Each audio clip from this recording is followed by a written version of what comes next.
mes mots de bienvenue et de remerciement, de me consacrer à l'appréciation de mon projet Fin d'études. Je voudrais aussi manifester avec votre permission ma sincère reconnaissance à tous ceux et celles qui se sont mobilisés en faisant leur déplacement sur le savoir pour m'apporter leur soutien et spécialement ma famille. Après 3 belles années de formation à l'HEC Carthage, et voilà l'opportunité m'est offerte de présenter à l'auguste jury mon projet Fin d'études dont le thème s'intitule Contexte et enjeux relatifs au programme de fidélisation chez les opérateurs de télécommunications. Propulsé sur le devant de la scène économique marquée par la complexité et l'incertitude, la thématique commerciale et la fidélisation de la clientèle méritent que l'on s'y intéresse. Nous avons choisi d'aborder ce thème dans le contexte particulier de la téléphonie mobile et pour ce faire, notre étude sera présentée en 3 parties distinctes. La première ayant comme objectif de présenter un cadre général du stage et d'exposer les différentes tâches accomplies au cours de cette année. Deuxièmement, nous allons insister sur la notion de la fidélisation chez les opérateurs de télécommunications et finalement, nous allons vulgariser cette notion comptablement par la présentation de plusieurs cas pratiques comptables chez un opérateur de télécommunications. Comme on les expliqué à vos excellences, la première partie s'intéressera à fournir un cadre général du stage tel qu'en vue de l'obtention de la licence appliquée en comptabilité. Un stage a été recommandé et s'est déroulé dans la société d'expertise comptable AMC Ernst & Young. Ce cabinet est parmi les leaders sur le marché local, avec 25 ans d'expérience sur le marché local, offrant une large gamme de services pluridisciplinaires spécialisés tels que l'audit, conseil fiscal, assistance aux entreprises, services de conseil et d'autres, etc. Tout en respectant un manuel de procédure qui est EY GAM, EY Global Audit Methodology, que j'ai essayé de respecter tout au long de mon stage quand j'étais affecté à auditer certaines sections de certaines sociétés opérant dans différents secteurs, tels que le secteur des télécommunications, la grande distribution, le secteur pétrolier et les secteurs industriels. On peut citer Orange Tunisie, British Gas, Pet Crystal, Sachet Industries, Carton tunisien, Astil Flash et un du Maghreb. Comme vous pouvez le visualiser, ce tableau suivant suscite un récapitulatif des tâches effectuées des sections auditées lors de mon stage. J'ai audité les autres charges d'exploitation, les autres actifs courants, les autres passifs, les immobilisations, les fournisseurs, les capitaux propres, un tout petit peu de revenus et l'évaluation du risque fiscal. Certes que ce stage était riche comme expérience sur le plan professionnel et sur le plan humain. J'ai acquis des compétences techniques en comptabilité, en fiscalité, en droit et en management, et des compétences humaines à l'égard du sérieux, de la persévérance et du time management. Avant d'aborder les problématiques comptables des programmes de fidélisation, nous devons d'abord fournir une description sommaire de l'industrie dans laquelle ces offres s'insèrent. Le secteur des télécommunications est un secteur en pleine mutation et évolution. La Tunisie a été pionnière parmi les pays d'Afrique à se connecter au réseau de la téléphonie mobile, lui permettant d'atteindre un taux de pénétration de 116%. Elle se dote de 3 opérateurs, qui sont Tunisie Télécom, Ooredoo et Orange, qui sont respectivement installés sur le marché depuis 1998, 2002 et 2009. L'opérateur historique TT a profité de sa position de monopole sur le marché jusqu'à l'arrivée de Ooredoo avec de meilleurs services. Donc il a commencé à perdre sa part du marché en passant de 65 à 35% jusqu'à contre 53% pour Ooredoo et le cas de 12% pour Orange. En juin 2013, le nombre d'abonnés s'est élevé à 12 millions d'abonnés, générant un chiffre d'affaires de 1500 KDT lors d'une concurrence dure entre ces 3 opérateurs. Ce secteur est régi et sous contrôle d'une instance de revue qui est l'instance nationale des télécommunications. Une instance ayant pour mission de veiller au respect des dispositions législatives et d'assurer une concurrence loyale entre ces 3 opérateurs. Mais réellement, la concurrence est si dynamique, le marché est saturé. La concurrence ne cesse pas à acquérir la qualité de dégressive et déloyale. Cet environnement économique, couplé par un régime juridique fiscal lourd, nous amène à poser la question suivante: est-ce que la clientèle est tellement garantie dedans? Non. Devant la vague d'une pareille affirmation, voici une mission à mener et un défi de taille.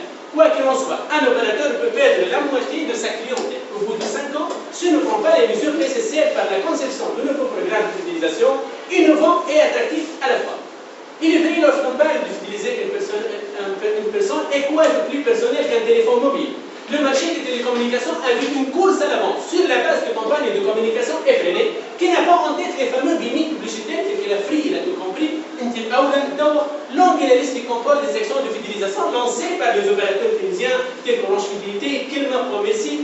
Ces offres, par leur diversité, leur complexité, posent de plus en plus des défis lors de la détermination des chiffres d'affaires. Donc il est bon moment de passer à la compréhension des enjeux comptables relatifs au programme de fidélisation. Et pour le besoin de ce mémoire, nous allons traiter les ventes des packs téléphoniques et les points accordés à la clientèle offrant le droit à un rabais comme principaux moyens de fidélisation. Les opérateurs considéraient jusqu'à très récemment IS 18 comme littérature primaire ou pour rechercher en IFRS pour comptabiliser leur large éventail de transactions. IS 18 reconnaît comme produit d'exercice les revenus générés par les ventes de biens, les prestations de services, les transferts d'actifs et les dividendes. Mais l'absence de directives bien déterminées relatives au secteur de télécommunications qui offre des ventes à prestations multiples et des points cadeaux offerts à la clientèle a donné lieu à une certaine incohérence jusqu'à ce que l'ISP a publié un certain nombre d'interprétations qui étaient le point de départ pour l'élaboration de politiques comptables correctes. On peut citer IFRIC 13, 15 et 18. Avant d'aborder les problématiques comptables relatives au pacte téléphonique, nous devons d'abord fournir une explication du contexte commercial de l'opération en elle-même. Tel que le client fera un paiement initial, il est redevable de redevances mensuelles et des frais de termination parfois, et en contrepartie, il obtiendra un terminal et un accès au réseau de la téléphonie mobile. Actuellement, il y a une différence significative dans la façon que les opérateurs comptabilisent les ventes téléphoniques, parce qu'on est face à deux composantes dans une seule opération. La vente du terminal, c'est une vente de biens qui est constatée immédiatement au moment de la livraison, au moment du transfert des risques et avantages inhérents à la propriété, et la juste valeur de ce dernier peut être déterminée par son prix affiché hors pack. Par contre, l'abonnement téléphonique, comme étant un service qui est régi par le paragraphe 20 de l'IS 18, selon le degré d'avancement. En effet, il rémunère une prestation continue qui est l'accès du client au réseau de la téléphonie mobile. Donc, la constatation du produit doit suivre le contexte commercial d'opération par la répartition de la juste valeur de ce dernier qui peut être déterminé par le prix affiché d'une minute ou bien de seconde sur la durée contractuelle. Mais c'est quoi le traitement comptable requis pour refléter la réalité économique de cette opération? Et S18 a évoqué dans son paragraphe 13 que les transactions doivent être considérées comme un seul arrangement, c'est quand ils sont liés d'une manière que l'incidence commerciale ne peut être comprise sans faire référence à la série d'opérations dans son ensemble, et prévoit de les traiter comptablement d'une manière séparée. Mais ce contexte commercial, comment peut-on l'évoquer? Et dans quelle mesure deux ou plusieurs contrats doivent être considérés comme un seul arrangement? Et S18 reste silencieuse à ce propos. Donc cette décision sera faite sur la base de l'évaluation des faits et circonstances de l'opération en elle-même. L'IFRIC a accepté provisoirement les critères suivants, tels que les transactions sont conclues dans le même temps. En substance, il forme une seule opération. Une transaction prise isolément n'a pas de sens commercial, et la survenance des transactions dépend de l'autre. Même l'IFRIC 18 a évoqué dans son paragraphe 14, 15 et 16 les ventes à prestations multiples, et considère comme critère de séparation que les composants ont une juste valeur en soi pour le client. Et ces justes valeurs peuvent être mesurées fiablement. Pour un opérateur, ça lui reste une seule question à poser. Comment répartir la contrepartie globale reçue au titre du contrat? Et ainsi de suite, reste silencieuse à ce propos. On peut suivre par analogie la location incluse dans l'IFRIC 13 et 15 qui prévoit deux méthodes comptables possibles. Soit sur la méthode des justes valeurs relatives ou bien la méthode résiduaire. La méthode des justes valeurs relatives prévoit de pondérer la contrepartie globale par le rapport de juste valeur des biens hors pack sur le total des justes valeurs. Et la méthode résiduaire prévoit d'allouer aux éléments non livrés leur juste valeur et d'affecter le reliquat de la contrepartie globale aux éléments livrés. Je souhaite maintenant présenter un exemple et une application pratique qui va servir pour rendre plus clair le comptable décrit ci-dessus. C'est que l'opérateur gère un programme de fidélisation dans lequel le client signe un contrat de 2 ans. Ils sont redevables d'une avance de 50 dinars, une redevance mensuelle de 40 dinars et des frais d'annulation de 300 dinars, le téléphone vendu hors pack à 120 dinars et l'abonnement téléphonique, et c'est évalué à 960 dinars. Supposons que l'opérateur applique la méthode des justes valeurs relatives. Donc la contrepartie globale du contrat est de 1000 dinars, qui sera pondérée comme suit. 120 dinars, par le rapport de 120 dinars sur 120 dinars, le prix affiché hors pack du téléphone, sur le total des justes valeurs hors pack 1080. Donc 112 pour le téléphone et de même pour l'abonnement téléphonique 1098. Ainsi, la comptabilisation initiale sera ensuite. Pour l'élément livré, on va constater le revenu alloué à hauteur de 112, mais on a encaissé seulement 50 dinars. Donc le reliquat sera affecté en produit constaté d'avant, qui va être constaté et résolu tout en durée contractuelle. Quant à l'abonnement téléphonique, comme étant un service qui se consomme mensuellement, donc la constatation du produit se fait par la répartition de 1098 dinars, sa juste valeur, sur les 24 mois de durée contractuelle. Et mensuellement, l'opérateur va constater l'encaissement de la redevance mensuelle de 40 dinars qui est égale exactement à la fraction mensuelle à constater au titre de l'abonnement téléphonique et la réserve plus la résolution mensuelle de différence entre le montant reconnu au téléphone et le montant réellement encaissé. Généralement, les opérateurs continuent à fidéliser leur clientèle en les offrant des points de fidélité pour les inciter à consommer encore plus. Ces points de fidélité, comme les packs, ont vu plein de diverses choses lors de leur traitement comptable. Et Sud a évoqué ce concept, mais elle a prévu deux méthodes comptables possibles, soit selon le paragraphe 19, soit selon le paragraphe 13. Le paragraphe 19 prévoit de comptabiliser le montant de la vente initiale intégralement en produit d'exercice et la dépense marketing future ferait l'objet d'une provision calculée en tenant compte des deux conversions observées dans le passé. C'est le principe de l'attachement des charges au produit. Par contre, le paragraphe 13 prévoit que le client achète les deux articles à la fois. Donc, il prévoit de comptabiliser un produit d'exercice relatif aux ventes des biens et services initiaux et de différer la juste valeur relative aux avantages promis jusqu'à ce que l'obligation soit levée lors de l'octroi de la récompense. La différence majeure entre ces deux méthodes, c'est au niveau du revenu reconnu initialement. Cette différence sera neutralisée au moment de l'octroi de la récompense, comme ça indique le tableau. Mais si ça ne sera pas fait au cours de la même année où le client a eu ses avantages, c'est là où le chiffre d'affaires sera majoré. Donc l'ISP a décidé d'établir une interprétation comptable du 13 venue pour prescrire un traitement comptable unique relatif aux produits provenant des points de fidélité conformément au paragraphe 13 qui considère que les récompenses sont intrinsèquement séparables des biens et services initiaux, qui sont génératrices d'un revenu, que c'est une dette envers les clients qui ne s'annule que lors de la récompense que les clients les achètent avec les produits initiaux. Quant à l'évaluation de ces points, le FRIC 13 dispose que ces points de fidélité doivent être évalués à la juste valeur des biens et services qui peuvent être obtenus de l'escompte de ces points en tenant compte des taux de conversion. Je souhaite maintenant présenter un exemple. Peut-être qu'un opérateur jette un programme de fidélisation récompensant les communications effectuées d'un client. Supposons donc ils sont accordés de 10 points de fidélité pour chaque 100 dinars de consommation qui sont valables pour 5 ans et 50 points dont droit à un rabais de 50 dinars. Supposons qu'un opérateur, au cours de l'année 2014, a constaté des ventes de 1 million de dinars, donc il a accordé 100 000 points, mais il estime que seulement 80 000 points vont être convertis, soit un taux de conversion de 80%. Et lors du calcul de la juste valeur unitaire de chaque point, en application des directives du FRIC 13, on doit tenir compte du taux de conversion, donc 50 dinars sur les 50 points, fois 80%, soit 0,8 dinars. Ainsi, la comptabilisation initiale sera conçue. On va constater le revenu de 1 million de dinars minoré de la juste valeur différée des points cadeaux offerts relatifs aux avantages promis comme étant une dette à hauteur de 80 000 dinars relatifs à 100 000 points ayant une juste valeur unitaire de 0,8 dinars. Et supposons qu'au cours de l'année 2014, 30 000 points ont été convertis. Donc le solde du compte 471 produits différés à la fin de l'année sera à 50 000 dinars relatif à 50 000 points restants. Donc, on va constater au produit d'exercice, en application des directives du FRIC, la différence de solde entre le montant initial et le montant final du compte 461, soit 30 000 dinars. Au cours de l'année 2015, supposons que 35 000 points ont été convertis. Mais cette fois, la direction s'attendra à un total de 85 000 points à être convertis en totalité, soit une augmentation de 5 000 points sur l'estimation initiale. Le taux de conversion sera révisé, mais la juste valeur unitaire ne change pas. Donc, comme on en a fait à la fin de l'année 2014, on va raisonner par le nombre de points non encore convertis lors de la constatation de revenus. Donc, la différence de solde entre le 50 000 dinars de solde initial et la solde finale de 18 824 relative aux 20 000 points d'escompte sera être constatée en produit de 31,166. Et au cours de l'année 2016, les 20 000 points restants ont été convertis ou bien expirés. Donc, on va solder le compte 471 de 18 824. Mais supposons qu'à la fin de l'année 2016, 35 000 points ont été convertis, soit une augmentation de 15 000 points sur les estimations initiaux. Comment faire alors? Bref, on est face à un changement d'estimation comptable régi par IAS8 qui prévoit un traitement comptable de manière prospective. Donc, à ce jour, le reliquat du compte 461 sera constaté pour les 20 000 points attendus que pour les 15 000 points imprévus.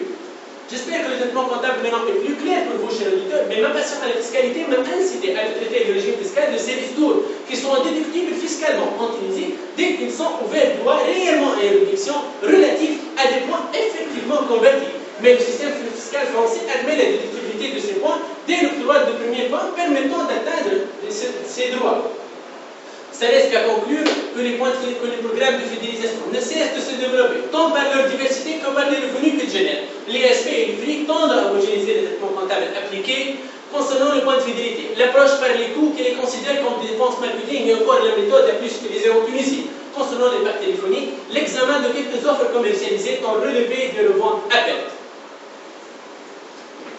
Est-ce que c'est une erreur à corriger ou bien c'est une pratique commerciale appliquée dans une guerre de prix? Si c'est le deuxième cas, c'est à l'instance nationale des télécommunications d'auditer ces offres avant de les commercialiser.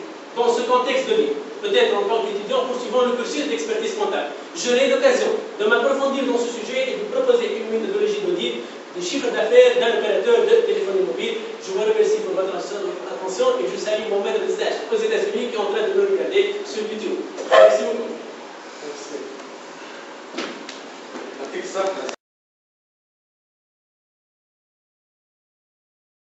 J'aurais aimé avoir tous les étudiants que je suis en train d'encadrer actuellement qui présentent l'emploi, qui étudient des sujets d'actualité et des problématiques réelles d'actualité. L'emploi, vraiment, j'ai rien à dire. Au niveau de la présentation, je suis à l'aise au niveau de la présentation. La présentation a été claire, le sujet est bien intéressant. On a discuté ensemble des différents points. Tu as suivi à la lettre tous les points qui ont été recommandés par moi. Donc, vraiment, je suis très fier du travail que tu as effectué. J'ai pas de questions à te poser, mais tu n'as pas beaucoup de chance parce que si tu es spécialiste en télécommunications, tant mieux. Donc, mais je vais être un peu pénalisé parce que je fais de la publicité à l'environnement de ça.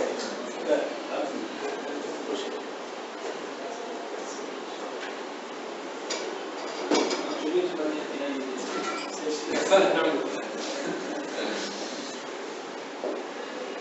Merci.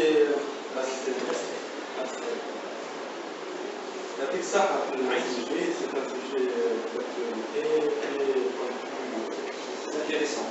lequel on peut bouger énormément avec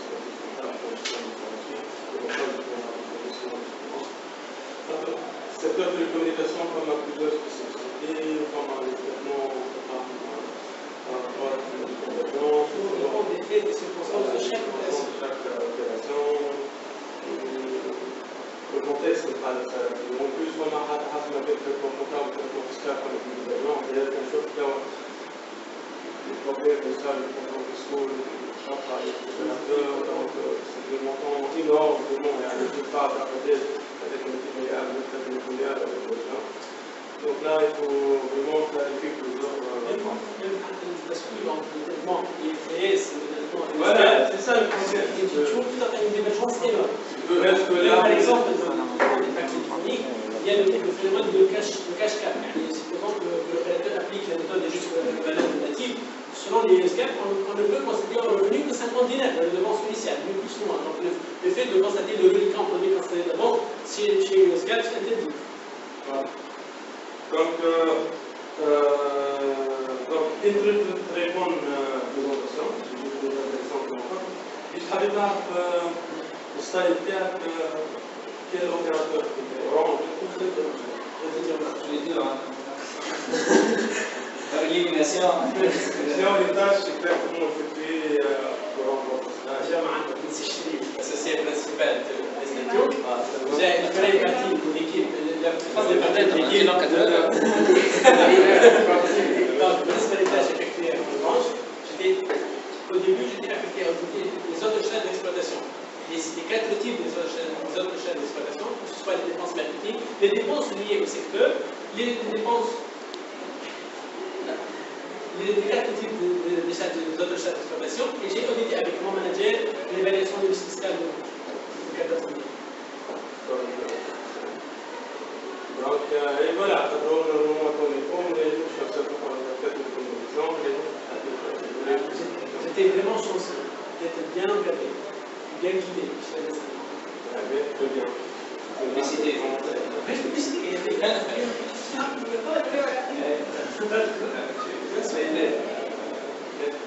حاولت تشوف لي دور les opérateurs mobiliers qui font ce traitement comptable adopté pour le programme de fidélisation. On est aussi la théorie, c'est qu'est-ce qu'on doit appliquer, mais حاولت تشوف les trois opérateurs, non je sais pas, بالنسبة لأورانج c'était visible بالنسبة لي شو التريتمون comptable appliqué. Il y a quelques différences juste au schéma comptable. Sinon, dans l'application d'un le principe c'est le même. Sauf que pour l'application des stores commerciaux, le traitement fiscal, c'est une déclaration temporaire, la poser des données. Mais sinon, on reste obligé d'aller j'ai contacté chaque comptable, pour poser des plus de détails, bien accueilli.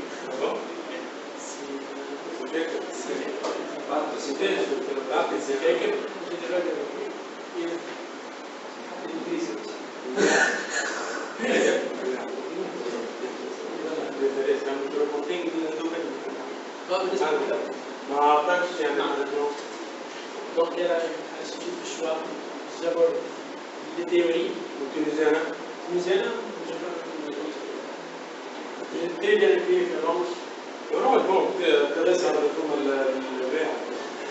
لأن الدوري كان شوف حتى بتاعك شنو شنو براتيك. Celle de proposition Julia, donc la plus c'était publié pour proposer une comparaison entre les éléments comptables appliqués sur les nouvelles valeurs. وقت التعب البروبلماتيك اللي كان في الانستيتيوت ça fait Allez, ça peut l'objet du mouvement d'expertise des dates. نمشي sur les dates على الديريكتيف.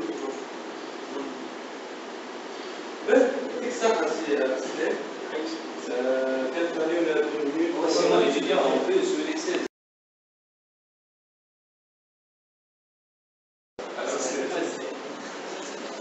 Après délibération, on a donné un erreur. Je l'ai donné, c'est pas bon, on ne peut pas donner 20 en télévision.